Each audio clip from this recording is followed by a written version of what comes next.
සුබම සුබ දවසක් ඕගොල්ලෝ සිළු දෙනාටම. ඉතින් ඔන්න ගොඩක් දෙනෙක්ගේ ඉල්ලීම මත රටා කිහිපයක් සමග PCB එකක් ඩිසයින් කරන්න කියලා ගොඩක් දෙනෙක් කිව්වා. අන්න ඒ නිසා අලුත් PCB එකක් මම ඩිසයින් කරා ඕගොල්ලොන්ට මෙන්න මේ PCB එකෙන් ලොකු වැඩක් කරගන්න පුළුවන්. ඉතින් චයින වලින් එනකන් ඉන්න බෑ. ඊට කලින් අපි PCB කරන් එමුකෝ. හරි. ඔන්න PCB එක ගත්තා. ඔක්කොටම කලින් අපි ඉන්ට්‍රෝ එක බලලා ඉමු. ඒකෙන් ඔයාලට තේරුම් ගන්න පුළුවන් මේ PCB එක මොකක්ද කියලා.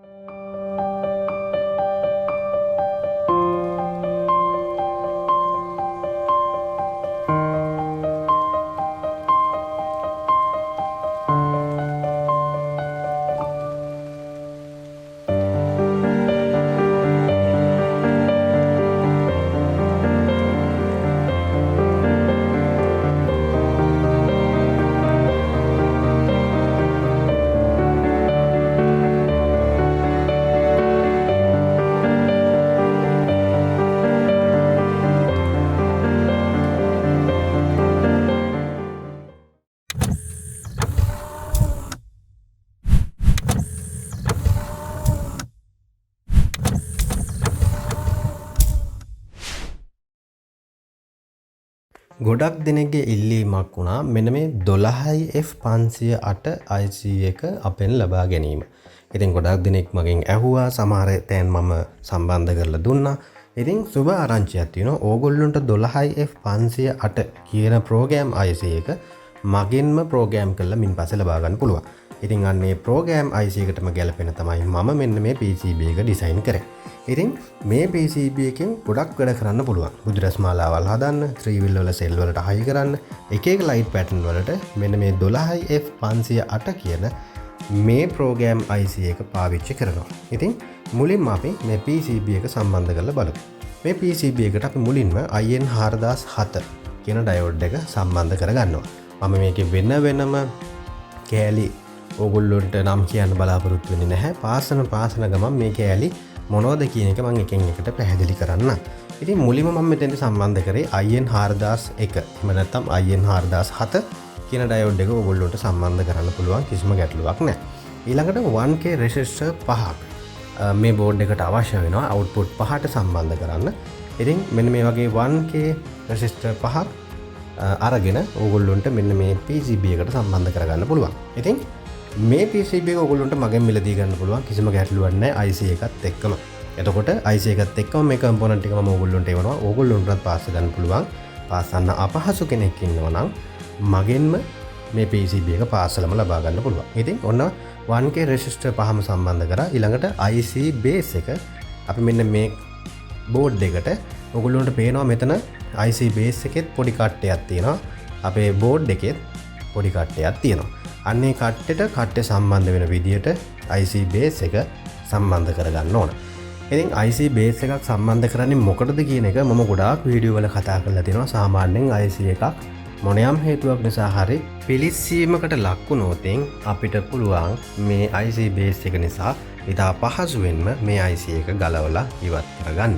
ඉතින් මේ IC බේස් එක සම්බන්ධ කරද්දී ඕගොල්ලොන්ට මෙන්න මේ විදිහට IC එක ටිකක් පහළට තද කරගෙන දෙපැත්තේ තියෙන විරුද්ධ දිශාවේ තියෙන ඉහළ පහළ පින් දෙකක් මුලින්ම සෝල්ඩර් කරගන්න. සෝල්ඩර් කරගත්තෙන් පස්සේදී මෙන්න මේ බේස් එක මේ PCB එකට හොඳට ශක්තිමත්ව සම්බන්ධ වෙලා තියෙනවා. ඊළඟට තියෙන්නේ ඕගොල්ලොන්ට එකින් එක මෙන්න මේ විදිහට පින් ටික පාස්සන්න. ඊළඟට මෙන්න මේ කැපැසිටර් එක. මේකේ අගය තමයි 220යි UF 16යි වෝල්ටේජ් හරි 25යි වෝල්ටේජ් හරි කැපැසිටර් එකක් මෙන්න මේ විදිහට සම්බන්ධ කරගන්න තියෙන්නේ. ඉතින් මගේ බෝඩ් වල තියෙන විශේෂත්වය තමයි කැපැසිටර් වල සහ මේවට පාවිච්චි කරන සියලුම කම්පොනන්ට් වල අගයන් සහ සම්බන්ධ වෙන්නේ මොන පැත්තද කියන එක මම කෙලින්ම මේ බෝඩ් එකේ print කරලම තමයි ඒවල තියෙන්නේ. ඊළඟට මම මෙතෙන්දි පාවිච්චි කරන්නේ මෙන්න මේ ට්‍රාන්සිස්ටර් එක. මේ ට්‍රාන්සිස්ටර් එක ඇවිල්ලා C18I15 කියන ට්‍රාන්සිස්ටර් එක තමයි අපි මෙතෙන්දි පාවිච්චි කරලා තියෙන්නේ. ඉතින් මෙන්න මේ විදිහට අපි අපේ බෝඩ් එක පාස්සගෙන අවසන්. ඊළඟට අපිට තියෙන්නේ 78.5 රෙගුලේටර් එක සම්බන්ධ කරන්න. මේ රෙගුලේටර් එක හරහා සිද්ධ වෙන්නේ 5 වෝල්ට් වලට. මොකද මේ PCB එක වැඩ කරන්නේ 5 වෝල්ට් වලින්. බෝඩ් එක 5 වෝල්ට් වලින් වැඩ කරාට සම්පූර්ණයෙන්ම බුදුරස් මාලාව වැඩ කරන්නේ 12 වෝල්ට් හරහා. එතකොට 12 වෝල්ට් 1 ඇම්පියර් වගේ පවර් පැක් එකකින් අපි මේකට සප්ලයි දෙනකොට මෙන්න මේ 78.5 රෙගුලේටර් එක හරහා තමයි අපේ මේ IC එකට අවශ්‍ය කරන වෝල්ටේජ් එක හදන්නේ. එතකොට IC එක වැඩ කරන්නේ 3 වෝල්ට් එහෙම නැත්නම් 5 වෝල්ට් වලින්. ඊළඟට ඕගොල්ලොන්ට මේ IC එකේ පේනවා මෙතන ඩොට් එකක් තියෙනවා. මෙන්න මේ ඩොට් එක මෙන්න මේ පහළ පැත්තට එන්න තමයි සම්බන්ධ කරන්න ඕනේ. ඒ කියන්නේ අපේ රෙගුලේටර් එක පැත්තට එන්න තමයි මෙන්න මේ IC එක ඔහොම පරිස්සමෙන් සම්බන්ධ කරගන්න ඕනේ. ඉතින් ඔන්න ඔය විදිහට තමයි PCB එක මහ වෙලාවක් යන්නේ. ඊට ඉක්මනින් ඕගොල්ලොන්ට සම්බන්ධ කරගන්න පුළුවන්. මොකද මේ බෝඩ් එකේ තියෙන විශේෂත්වය තමයි පුංචි බෝඩ් එකක් නිසා කුඩා ඉඩක වුණත් ඕගොල්ලොන්ට කිසිම ගැටලුවක් නැතුව සම්බන්ධ කරන්න පුළුවන්. ඉතින් අපි ගොඩාක් දෙනෙකුට ලබා දෙන අපේ බුදුරස් මාලාවක් තමයි මේ තියෙන්නේ. ඉතින් මේ බුදුරස් මාලාවට මම ඕගොල්ලොන්ට සම්බන්ධ කරලා වෙන්නම් මේ PCB එක.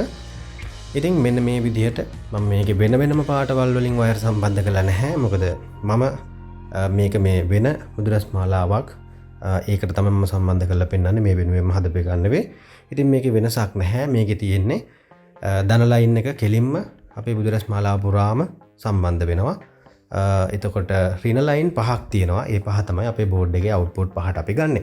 ඉතින් මේ වගේ බුදුරස් මාලාවක් හදාගන්නේ කොහොමද කියන එක පිළිබඳව මෙන්න මේ උඩ තියෙන ලින්ක් එක ක්ලික් කරලා ඕගොල්ලන්ට බලා ගන්න පුළුවන්. මම කියලා දීලා තියෙනවා බල්බ් 4න් 4 සීරියස් කරලා කොහොමද 12 වෝල්ට් වලින් වැඩ කරන විදිහට හදාගන්නේ කියලා. ඉතින් ඒ නිසා ඒ ගැන මම මෙතෙන්දි කතා කරන්න බලාපොරොත්තු වෙන්නේ නැහැ. මම බලාපොරොත්තු වෙන්නේ මෙතෙන්දි මේ PCB එක කොහොමද ඕගොල්ලන්ට සම්බන්ධ කරගන්නේ, මේ PCB එක කොහොමද අපි වැඩක් ගන්න කියන එක පිළිබඳව තමයි අද මම කතා කරන්නේ. ඉතින් මෙන්න මේ විදිහට මම අවුට්පුට් පහත් මේ PCB එකේ සයිඩ් එකේ තියර මම සටහන් කරලා තියෙනවා 1 2 3 4 5 කියලා මම වෙනම සටහන් කරලා තියෙනවා මෙන්න මේ පහළ තියෙන පින්තූරේ විදිහට. ඉතින් මේ පිළිවෙලට ඕගොල්ලොන්ට මේකේ වයර් ටික සම්බන්ධ කරගන්න තමයි තියෙන්නේ. ඊළඟට බුදුරස් මාලාවෙම 12 වෝල්ට් අවුට් වෙන්න ඕන. ඒ අවුට් වෙන එකත් මම මෙතනින් සම්බන්ධ කරන්න පුළුවන් වෙන්න ඕගොල්ලොන්ට පාස ගන්න පුළුවන් වෙන්නම අවුට්පුට් එකක් දාලා තියෙනවා, සටහනක් දාලාම තියෙනවා. ඉතින් ඉතා ලේසියෙන්ම ඕගොල්ලොන්ට මෙන්න මෙතනට සම්බන්ධ කරන්න පුළුවන්. ඉතින් විශේෂත්වයේ තියෙන බුදුරස් මාලාවකට විතරක් නෙවෙයි, බට කණුවකට උනත් එහෙම නැත්නම් 3 wheel වල ගොඩාක් දුරට අපි දැකලා තියෙනවා ඉස්සරහා මේන් බෝඩ් එකට. එහෙම නැත්නම් පුදු සරණයි කියන බෝඩ් වලට මේ ඕනම දෙයකට මෙන්න මේ PCB එක පාවිච්චි කරන්න පුළුවන්. ඉතින් සාමාන්‍යයෙන් මේ IC එක අපි රටා 15ක් වගේ දාලා තියෙනවා. කිසිම ගැටලුවක් නැතුව ඒ රටා 15ම පාවිච්චි කරලා ඕගොල්ලන්ට ලස්සන වැඩක් කරන්න පුළුවන්. ඉතින් ගොඩක් දෙනෙක් මගෙන් මේ IC එක ඉල්ලුවා. මම වෙන වෙන තැන් සම්බන්ධ කරලා දුන්නා. නමුත් මම හිතුවා මම මේ PCB එක ඕගොල්ලන්ට ලබා දෙන්න ක්‍රමයක් හදලා දෙන්න ඕන කියලා. ඉතින් දැන් මගේ ළඟ මේ IC තියෙනවා. ඕගොල්ලන්ට ඕනම කෙනෙකුට මගේ මෙන්න මේ පහළ තියෙන WhatsApp නම්බරයට මැසේජ් එකක් දාලා ලබා ගන්න පුළුවන්. සහ මේ PCB එකත් ඕගොල්ලන්ට ලබා ගැනීමේ හැකියාවක් තියෙනවා. ඉතින් මෙන්න මේ විදිහට ඉතා ලේසියෙන්ම මම PCB එක සම්බන්ධ කරලා බලන්න චූටිම චූටි ඉඩක තියෙන්නේ. ඉතින් මේ විදිහට සම්බන්ධ කරලා මම දැන් වෝල්ටේජ් එක ලබා දෙනවා. අපි 12 වෝල්ට් මේකට ලබා දෙනවා 12 වෝල්ට් පැක් එකක් හරහා. ඉතින් මම මෙතෙන්දි පාවිච්චි කරන්නේ 12 වෝල්ට් 1 ඇම්පියර් පවර් පැක් එක. මෙන්න මේ විදිහට සම්බන්ධ කරාම බලන්න කිසිම ගැටලුවක් නැහැ. අපේ රටා ටික හොඳින්ම වැඩ කරනවා. ඉතින් ඔන්න ඔය විදිහට තමයි මේකේ බාස්ස ගැනීම සහ සම්බන්ධ කිරීම ඕනම දෙයක් ඕගොල්ලන්ට කරගන්න පුළුවන්. ඉතින් මේ IC එක අනිත් IC වලට වඩා ටිකක් ඉඩ වැඩි, අපිට රටා 15ක් වගේ දා ගන්න පුළුවන්. නමුත් ගොඩක් දෙනෙක් මගෙන් මේ IC එක ඉල්ලුවා, ප්‍රෝග්‍රෑම් IC එක මගෙන් ඉල්ලලා තියෙනවා. ඉතින් ඔන්න දැන් ඕගොල්ලන්ට මේ තියෙන්නේ අපේ අලුතෙන්ම ආපු PCB ටික සහ IC ටික. ඉතින් ඕගොල්ලන්ට IC එක සහ PCB එක උනත් එහෙම නැත්නම් PCB එක විතරක් නම් IC එක විතරක් නම් එහෙමත් ඕගොල්ලන්ට අපෙන් මේ PCB ලබා ගන්න පුළුවන්. ඉතින් මම හිතනවා ඕගොල්ලන්ට මේ PCB එක පාවිච්චි කරලා රටා කිහිපයක් පාවිච්චි කරලා ඕගොල්ලොන්ගේ නිර්මාණ තව තවත් අලුත් කරගන්න ලස්සන වැඩක් කරන්න පුළුවන් කියලා මම විශ්වාස කරනවා. මම හිතනවා මේ වීඩියෝ එක වැදගත් වීඩියෝ එකක් බවට පත් වෙන්න ඇති කියලා. සහ ඕගොල්ලෝ මග බලාගෙනම හිටපු වීඩියෝ එකක් වෙයි කියලා. ඉතින් මේ PCB ඕගොල්ලන්ට මෙන්න මේ පහළ තියෙන WhatsApp නම්බරයට මැසේජ් එකක් දාලා මේ PCB එක එහෙම නැත්නම් IC එක ඕගොල්ලන්ට ලබා ගන්න පුළුවන්. එහෙම නැත්නම් RC Electronic සහ අපේ YouTube channel එක SL ඡන්දය හරහා ඕගොල්ලන්ට මේ PCB ලබා ගන්න පුළුවන්. එහෙනම් මම ගිහින් එන්නම්. සුබම සුබ දවසක්. මම SL ඡන්දි.